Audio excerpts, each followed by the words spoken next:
Parti la première année sur un projet mais qui était en revente totale, donc là ça n'a pas été possible bien sûr, bon, ça nous fait un petit peu d'avoir des aides, donc de fil en aiguille on a quand même réfléchi, on n'a jamais lâché l'affaire pour pouvoir quand même faire ce photovoltaïque. Quand on voit une surface comme ça, on est sur 500 mètres carrés qui est vraiment une orientation parfaite plein sud, donc il fallait bien en faire quelque chose.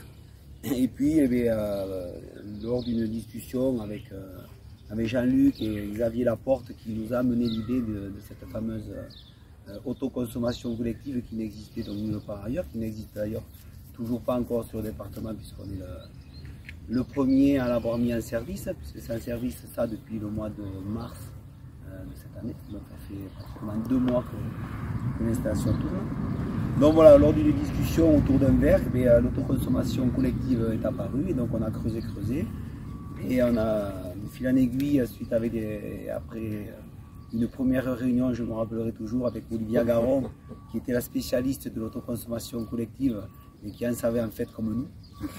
Donc voilà, comme c'était les prémices, et voilà, on a fait ce projet ensemble. Donc merci Olivia aussi quand même d'avoir administrativement pu nous aider, parce que c'est vrai que c'était quand même assez lourd tout ça et assez compliqué, mais bon, avec nos services à la mairie, Pierre Duval et Serge Pradessus, nous y sommes arrivés, tant mieux. Donc aujourd'hui on produit 100 kW en Crète, donc c'est quand même assez important, et donc on est en autoconsommation collective, c'est-à-dire que ce qui est produit sur le gymnase est renvoyé via un compteur sur le réseau Enedis. Alors peut-être que Jean-Luc voudra le développer ça.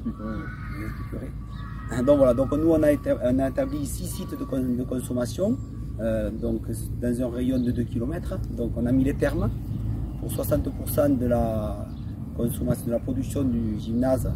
Il y aura 60% d'économie sur les thermes. On a mis les ateliers municipaux, la bibliothèque, la mairie et les 2 compteurs du stade de foot et du stade de rugby. Voilà. Donc en fait, l'énergie produite, vendue et récupérée et déduite des factures d'électricité. Voilà, et le point de départ aussi fut le SDE qui nous a fait une étude d'opportunité et de faisabilité sur ce toit, mais bon, on n'était pas inquiet par rapport à tout ça, mais merci à Ambroise Claverie qui a étudié ce qu'il va faire, et pour finir, le soutien de l'État par le DETR qui avait été acquis on se félicite d'avoir été partenaire de la mairie pour monter ce premier dossier sur le département. Donc Madame la maire l'a dit, c'est la première autoconsommation collective mise en service sur le département, mais c'est aussi une des premières en France. Il y en a moins de 200 qui fonctionnent en France. On n'est quand même donc pas le premier, la première, mais on est dans les toutes premières de ces autoconsos collectives qui vont être amenées à se développer. Parce que, outre l'intérêt économique rappelé par Christophe et Gaël, il y a aussi l'intérêt de produire localement et de consommer localement. Donc les installations en autoconsommation classique, on a un bâtiment, des panneaux solaires, donc on autoconsomme, ça c'est classique, je vais dire, c'est banal, il y en a des centaines de milliers en France. L'autoconso collective, c'est le même principe. Donc on met les panneaux sur un bâtiment, et on fait bénéficier de la production locale tous les bâtiments qu'on veut mettre dans un rayon de 2 km. Donc ça permet, sans avoir des panneaux solaires sur chaque bâtiment, de consommer des électrons produits localement. Et on sait que sur la mairie, tous les sites cités par Christophe, la consommation électrique viendront des électrons produits par les panneaux sur ce bâtiment-là. Donc on est vraiment sur de la consommation locale sur un rayon de 2 km. Donc ça c'est l'intérêt. Donc pour Enedis, nous on amène la technicité, donc parce que les électrons transitent par le réseau électrique. Donc nous, avec les compteurs communicants, on a les données toutes les 30 minutes de la production et de la conso, et on applique la clé de répartition décidée par la mairie pour faire bénéficier de la production de ce bâtiment les autres, quoi. Donc ça, on fait ça en permanence, toutes les 30 minutes, on affecte les électrons comme l'a souhaité la mairie, et c'est révisable. Enfin voilà, on fait un peu ce qu'on veut, et ça permet d'optimiser la production. parce que ça permet de foisonner la production par rapport aux consommations. Donc on optimise vraiment, les électrons ne sont pas perdus, quoi. Tandis que si c'est sur un seul bâtiment, ben, si on n'a pas de conso au moment où ça produit, ben, c'est renvoyé sur le réseau et ça part pas où on veut, quoi. C'est le cas du gymnase, voilà, où on a une petite consommation électrique pour une grande surface, voilà, de panneaux, donc ça n'aurait pas été rentable de faire une installation comme ça, uniquement pour le gymnase. Voilà. Et ça permet aussi peut-être, je ne sais pas, s'il y a des bâtiments où la toiture est dans une zone classée autour d'un monument historique, où on ne peut pas mettre de panneaux, ça permet là d'en faire bénéficier des bâtiments qui n'auraient pas pu avoir les panneaux sur le toit. Enfin, ouais, il y a plein d'avantages, hein. Il n'y a vraiment que des avantages financiers, écologiques. On est vraiment sur l'avenir du développement de la production solaire, quoi. Il y a déjà les autoconsos individuels, et avec le collectif, c'est la deuxième clé du trousseau, je dirais, pour compléter l'offre de services, quoi. Madame la maire, merci de votre invitation. Madame la sénatrice, mesdames et messieurs, beaucoup de choses ont été dites, hein. Le caractère pionnier, voilà, donc ça c'est important parce qu'il faut toujours des personnes et du collectif pour voilà, creuser le sillon. Donc moi aussi je vous remercie Enedis, c'est le SDE dont on connaît la capacité de mobilisation.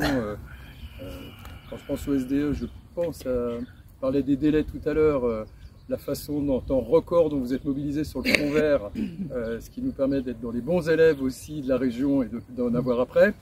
Donc voilà, le caractère pionnier, le caractère collectif entre la collectivité, les collectivités, Enedis et puis le SDE. C'est un modèle qui est doublement vertueux, hein, vous l'avez dit, à la fois sur le plan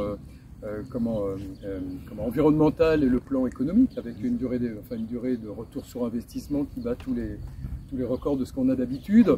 Ça s'inscrit dans la feuille de route voilà, départementale, qui est aussi commune, contractualisée sur une forme ou une autre avec le département. Alors, il se trouve qu'effectivement c'est plus facile de faire du photovoltaïque que de l'éolien ici. Donc voilà, le but du jeu est vous creusez un sillon pour les autres, c'est d'avoir aussi des choses en termes d'ingénierie, pas forcément clé en main, mais qui permettent de se potentialiser ailleurs.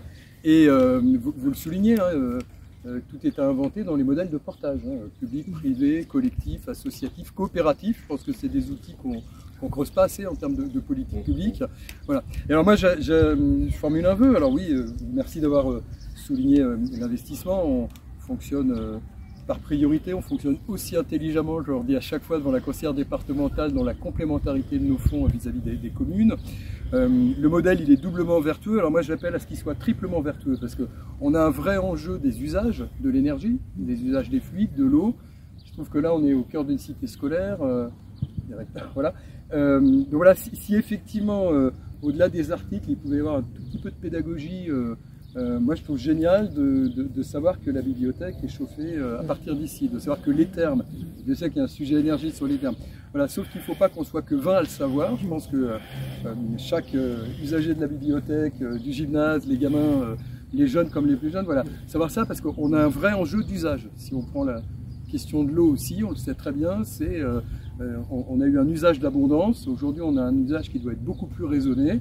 Nos grands-parents n'avaient pas le même usage de l'eau que celui qu'on a pu avoir nous, adolescents, et pour ceux qui ont des ados, vous connaissez les usages de l'eau des ados.